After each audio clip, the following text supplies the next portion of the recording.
بسم الله الرحمن الرحيم. الحمد لله الذي حكم فأحكم وقضى فأبرم الذي علم بالقلم علم الإنسان ما لم يعلم والصلاة والسلام على رسول الله صلى الله عليه وسلم.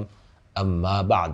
Mpenzi mtazamaji wa chaneli yetu ya Rapta TV, tumekutana tena baada ya mapumziko mafupi ya kupisha Eid al-Adha. Hatimaye leo katika muda, siku na saa kama ya leo, tupo kwenye muendelezo wetu wa kipindi chetu cha visa vya mitume. Ama katika darasa lililopita tuliona mzee Abdul Muttalib, babu yake bwana Mtume Muhammad sallallahu alaihi wasallam, aliweka nadhiri kuwa akipata watoto 10 wa kiume atamchinja mmoja kama qurbana lillahi ta'ala. Itokana nini? Kutokana na ule mzozo wa kisima cha maji ya Zamzam. Na nukta yetu ni kaifa ulida nabii wa kaifa wajida nabii sallallahu alaihi wasallam. Vipi alizaliwa bwana Mtume Muhammad na vipi alipatikana bwana Mtume Muhammad sallallahu alaihi wasallam. Mzee Abdul Muttalib aliweka nadhiri kuwa akipata watoto 10 wa kiume atamchinja mmoja kama kurbana lillahi ta'ala. Kweli masiku yalipita, tuliona akabahatika kupata watoto 10 wa kiume, lakini kila akipiga kura inaonesha kuwa wakuchinjwa ni Abdullah ambaye ni baba yake bwana Mtume Muhammad sallallahu alaihi wasallam. Tuliona baada ya kuchukua ushauri alielekezwa kuwa aende Al-Hijaz, kule atakutana na mtu atampa ushauri, alikuwa ni mshirikina mpiga ramli, atampa ushauri afanye kitu gani. Kweli Abdul Muttalib alienda mpaka katika mji wa Hijaz.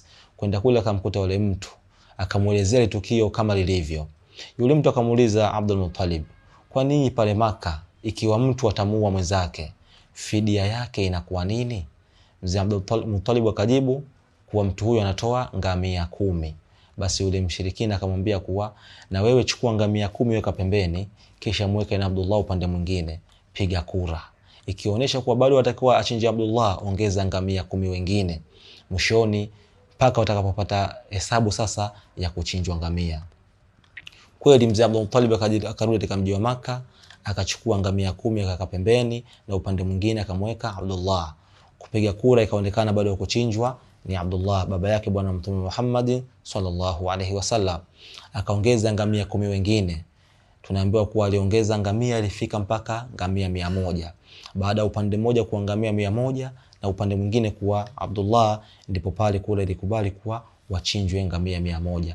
Kwa hiyo walichinjwa ngamia 100 kumnusuru Abdullah, baba yake mzazi bwana Mtume Muhammad sallallahu alaihi wasallam. Kweli masiku yakapita, Abdullah baba yake bwana Mtume kaja amekuwa sasa, amefika umri wa kuoa. Mzee Abdul Muttalib akaenda kumposea mwanawe Abdullah mwanamke bora wa wakati huo ambaye ni mama yetu, mama Amina. Yeye ndio alikuwa mwanamke bora kwa wakati huo. Abdullah akamuoa mama Amina. Baada ya kumuoa tunaambiwa hajakaa naye sana, mama kathamaha sininan wala shuhuran, hajakaa pamoja naye miaka mingi au miezi mingi, inma makathamaha ayaman, bali alikuwa amekaa naye yeye ni masiku tu yenye kuhesabika. Kweli katika masiku yale ukapita mnada wa biashara za kwenda Syria. Mzee Abdullah baba yake bwana Mtume Muhammad sallallahu alaihi wasallam naye akajiunga na msafara ule kuelekea Syria kibiashara. Lakini katika msafara ule pindi unarudi, Abdullah hajabahatika kurudi, yeye alikuwa amepatwa na maradhi, akaenda kuugulia ujumbani kwake katika mji wa Madina, na kwa bahati mbaya na umauti ukamkuta katika mji wa Madina na akazikwa kule kule.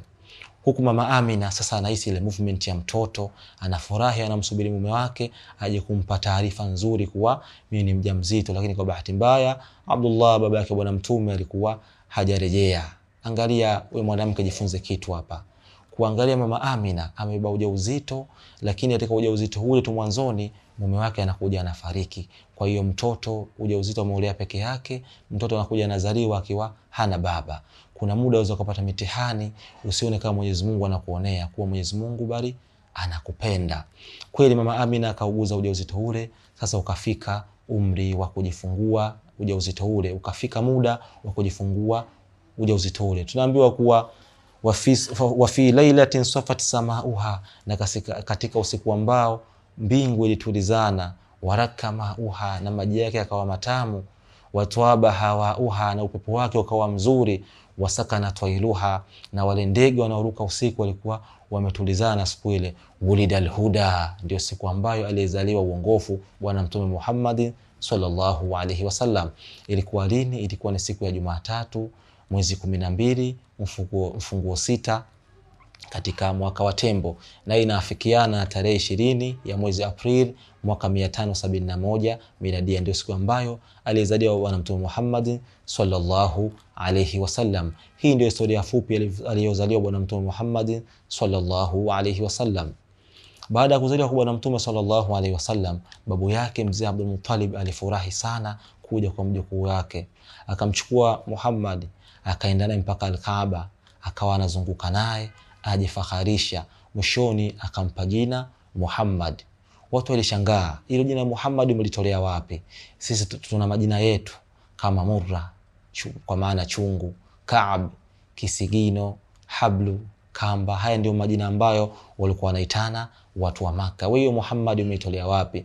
Mzee Abdul Muttalib akajibu kuwa samaituhu Muhammadan liyuhmadu baina as-samai wal ardi, mimi nimemuita Muhammad ili wapate kumsifia waliopo mbinguni na ardhini. Mzee Abdul Muttalib akajibu kuwa samaituhu Muhammadan liyuhmadu baina as-samai wal ardi, nimemuita Muhammad ili wapate kumsifia waliopo mbinguni na ardhini.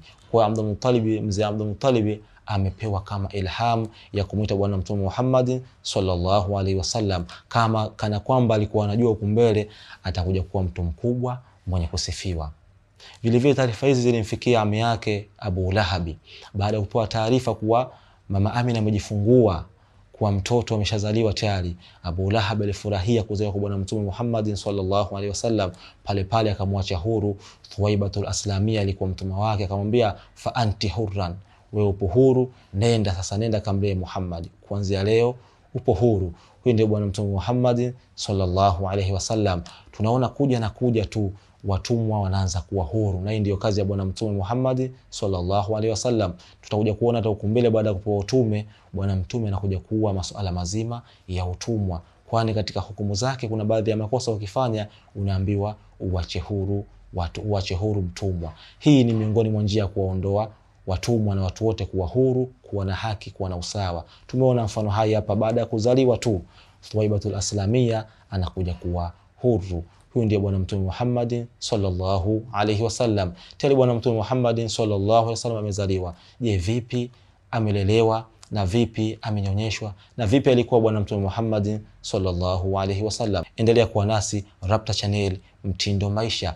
Vile vile usisahau kutufuatilia kwenye mitandao yetu ya kijamii mingine ikiwepo Facebook, YouTube pamoja na Instagram. Vile vile usisahau kushare, kulike na kucomment kwa ajili ya kupata mafundisho mbalimbali. Rapta Channel, mtindo maisha. Wassalamu alaikum wa rahmatullahi wa barakatuh.